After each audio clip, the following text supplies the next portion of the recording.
Hello everyone, welcome to Nilanjana's exclusive English lessons. Today I'm going to explain the lesson Lolly Road by R.K. Narayan. This is a request video. Anyways, I was about to complete and start the syllabus of modern English, which has been newly introduced. But since it's a request, I've taken it on priority. Before I jump in, a shout out to my members of my community. This is Nilanjana's exclusive English lessons, and I welcome all of you. There have been students in my community, students and members, those who have shown a lot of support, love, and trust with this community. So I'm going to just take their names. Ashwati Nair, Anita, and Zoya. They have been in our community for more than a year. Those who are not aware, we have a membership option. We have various membership levels, specifically in the Julia Caesar section. So thank you so much for being with the community. And those who are still those who have not opted for the membership, I would suggest that if you're really planning to go for an in-depth study analysis of Julius Caesar, you can definitely check out our levels. However, if you go with a higher level, then you get access to all the acts. So that gives you more value. All right, so without wasting much time, let me start this lesson, Lolly Road by R.K. Narayan. Now, this story has a lot of humor, and also there is a subtle message that there is corruption which exists in the administration. The story is really a very witty narrative, a very interesting and humorous story. So I hope you're going to enjoy. And if you feel this is good and helpful, kindly share the video with someone who can benefit. The Talkative Man. In R.K. Narayan's Malguri stories, the talkative man, he's a character who keeps coming back. He's a witty, somewhat, you can call him a nosy journalist who narrates humorous and, ironic tales about this town. This town is, all of you know, that the setting of the story is in Malguri. It's a South Indian town, a small town.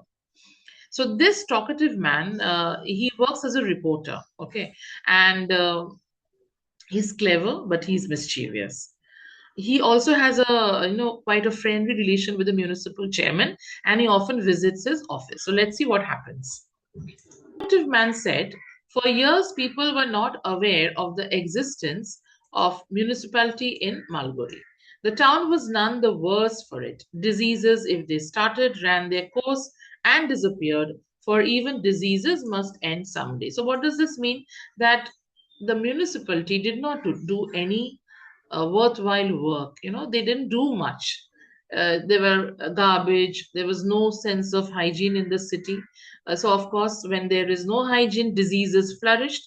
And one fine day, they also ended. But there was no administration as such. Dust and rubbish were blown away by the wind out of sight. Drains ebbed and flowed, generally looked after themselves. So there was no sense of hygiene maintained in the city. The municipality kept itself in the background and remained so till the country got its independence on the 15th of August 1947. So the municipality didn't do much work. They were like, they had that laid back attitude. But however, after the country got its independence in 1947, suddenly, they became very energetic and they realized that they have to do something to show their patriotism.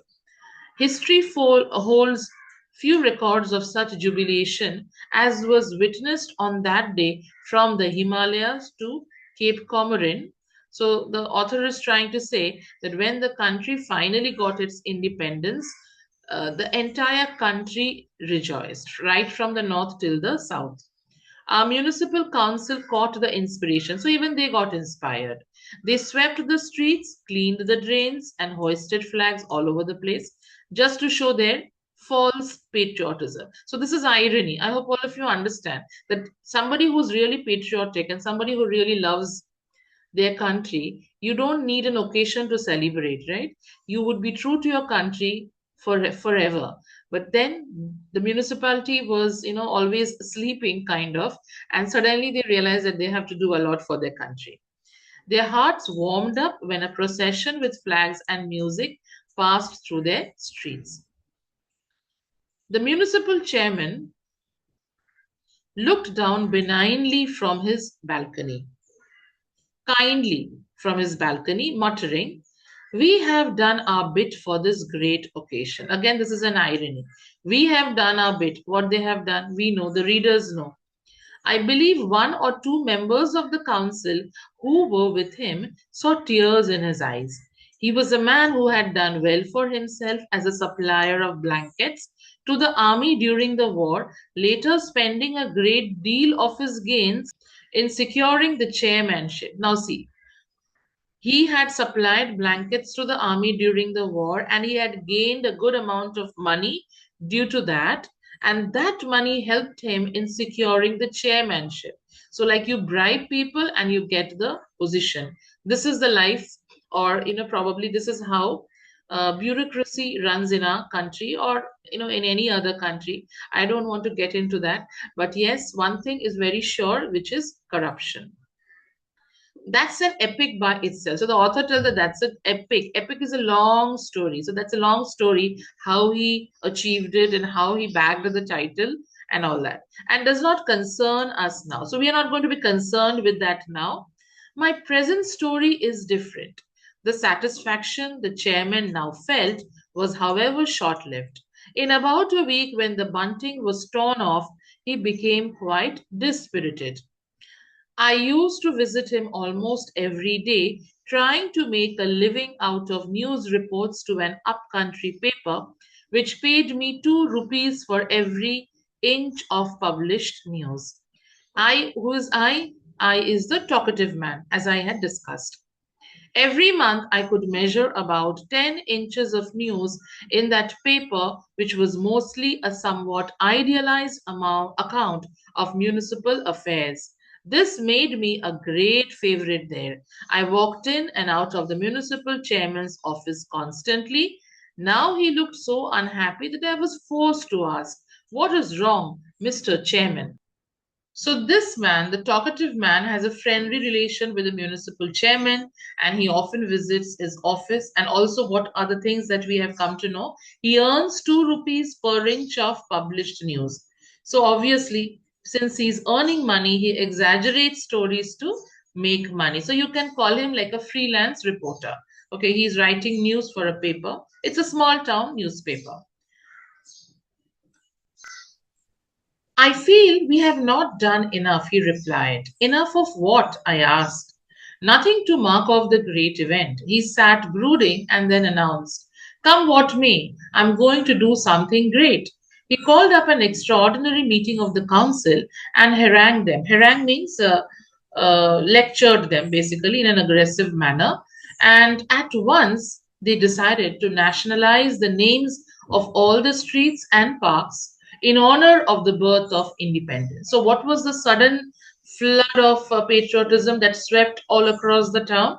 They realized that, especially the chairman, he realized that they have not done anything great till now. So, he called a meeting and he lectured them. "Hey, you all, what have you all done? Are you all really patriotic? Do you all really love your country?" So, just to show their love, they decided to change the names of all the streets and parks in honor of the birth of independence. So, of course, the setting of the story, as I said, is in Malgudi, and during that time, before independence, India was under the British rule. So, most of the streets and names would be followed by the names of British officers. So they made a start with the park at the Market Square. It used to be called the Coronation Park. Whose coronation? God alone knew. So again, there's a humor you can understand. So why did this name come into place? The author, the narrator, has no view. I mean, he has no knowledge. It might have been the coronation of Victoria or of Ashoka. It could be Queen Victoria's coronation or it could be Ashoka's. No one bothered about it. Now the old board was uprooted and lay on the lawn, and a brand new sign stood in its place declaring it henceforth to be Hamara Hindustan Park. So the first name that was changed was that of the Coronation Park. Okay. The other transformation, however, could not be smoothly worked out. Mahatma Gandhi Road was the most sought after name.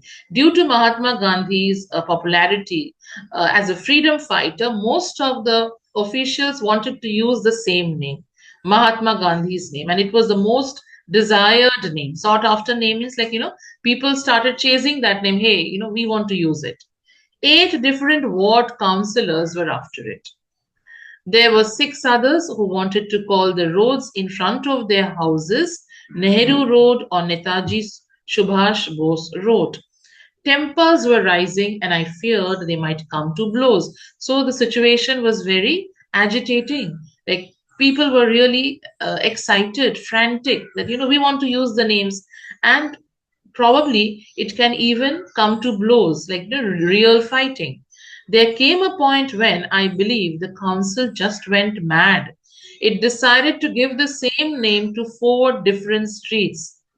Now imagine what can be the consequence of such a decision, I would say, because if you have the same name for 4 streets, ultimately who's going to get confused? Right? The people, the public, the common people would get confused.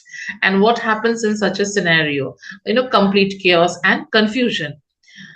Well, even in the most democratic or patriotic town, it is not feasible to have 2 roads bearing the same name. The result was seen within a fortnight. The result was seen within a fortnight. Like, within 14 days, it was clear what would happen because there was utter chaos and confusion in the town. The town became unrecognizable with new names. Gone were the Market Road, North Road, Chitra Road, Vinayak Mudali Street, and so on. In their place appeared the names repeated in 4 different places of all the ministers, deputy ministers, and the members of the Congress Working Committee. Of course, it created a lot of hardship. Letters went where they were not wanted. People were not able to say where they lived or direct others there. The town became a wilderness with all its landmarks gone. So, imagine the important landmarks of your city. By the way, from which city you're watching my video, do let me know in the comments. So, all the important landmarks of the cities were gone because it had new names, and it confused everyone. The common people, they couldn't give, directions to someone who would visit their place. Similarly, whoever was traveling, they would get lost. So it was an utter chaos and confusion in the town. With his inspired work, but not for long, he became restless again and looked for fresh fields of action. So, for some time, he was satisfied with whatever he had done. He thought that he had done a great job, but then after some time, again, he wanted to try out his hands in doing something new and exciting. At the corner of Lolly Extension and Market, there used to be a statue. People had got so used to it that they never bothered to ask whose it was or even to look up. It was generally used by the birds as a perch. The chairman suddenly remembered that it was the statue of Sir Frederick Lawley. The extension had been named after him. Now it was changed to Gandhinagar, and it seemed impossible to keep Lawley's statue there any longer. The council unanimously resolved to remove it. Now, there was a place, it was known as Lawley Extension, and that name was changed to Gandhinagar. There was a statue of a man called Sir Frederick Lawley, who was a British officer during the British rule. Okay. And the statue has been there for many years. People actually don't remember that from when the statue was placed in that particular location. This place was mostly used for birds to perch. Like, it's like a landmark, you can say, in the small town of Malguri. So most of the time, it was like a place where people often referred as an important landmark of the city. Birds used to perch over there. What is the significance or who is this man Lawley? Many people did not even bother to know. I think it happens with us also. When we see a statue, there have been statues in cities. Okay, especially if you go to some old cities. Like, recently I visited Pondicherry, and there was the statue of the last British officer in the town, and it was placed near the beach. Okay, so such cities, such places which has left mark of the British rule. You will often find such evidences like evidences of the British rule or the French rule in these places. So everybody decided that we need to remove this statue. There's no reason to keep this statue any longer. The council, with the chairman, sallied forth triumphantly next morning and circumambulated the statue. They now realized their mistake. They didn't understand that the statue was very strong and it had been placed over there for many years. So it was difficult to remove the statue. The statue towered 20 feet above them and seemed to arise from a pedestal of molten lead. So you can understand the statue was very sturdy and strong. And this part of the story also highlights that when you take hasty decisions without even wondering that the decision or the action would be feasible or not, right? We always need to think before we act. I suddenly decided I need to remove the statue, but I don't have any preparations. I don't have any research done. I have not done my homework. Suddenly, next morning, I land up over there and I want to remove the statue, and that's when I realize it's a 20 feet long statue. Not only that, the base of the statue is made with molten lead. In their imagination, they had thought that a vigorous resolution would be enough to topple down the statue of this satrap. But now they found that it stood with the firmness of a mountain. It's like, removing a mountain. They realized that Britain, when she was here, had attempted to raise herself on no mean foundation, but it made them only firmer in their resolve. So they realized that when the statue was established, of course, it was not something done like a frivolous task. It was very strong, and it also hints to the fact that when Britishers they decided to rule over a country, they didn't want to run away in one day. They wanted to stay here for long. So therefore, they had to build a foundation which was very strong. But the council members they decided that no, we are going to remove the statue. If it was going to mean blasting up that part of the town, like blowing up with dynamite, they would do it, for they unearthed a lot of history about Sir Frederick. He was a combination of Attila, the scourge of Europe, and Nadir Shah with the craftiness of a Machiavelli. The people found out that Sir Frederick Lawley was a combination of Attila, the scourge of Europe, and also he had traits of Nadir Shah, the ruthless Persian conqueror. Now, who was Attila? I think most of you must have read a lesson in your 8th or 7th standard where the story was about a dog, but he was named as Attila. Attila was the leader of the Huns and he was known for his brutal raids, and he had raided the Roman Empire and he had also attacked the European nations. So, like, he was a terror of Europe. Nadir Shah, I think most of you know his name. He's known to have carried back immense wealth to Persia. He was a Persian conqueror. He carried back the famous Kohinoor diamond, the the famous peacock throne. Okay, so he looted India like anything. He carried back all the wealth back to Persia, and he was also very ruthless, very cruel, and he had the craftiness of a Machiavelli. Machiavelli means somebody who's extremely cunning in politics and somebody who's always scheming, plotting something. So, Sir Frederick Lawley had the qualities of Attila and to some extent Nadir Shah. This information was unearthed by the local people. How much it was true, we'll come to know later on. So, therefore, naturally, they wanted to remove the statue and they had their own reasons for it.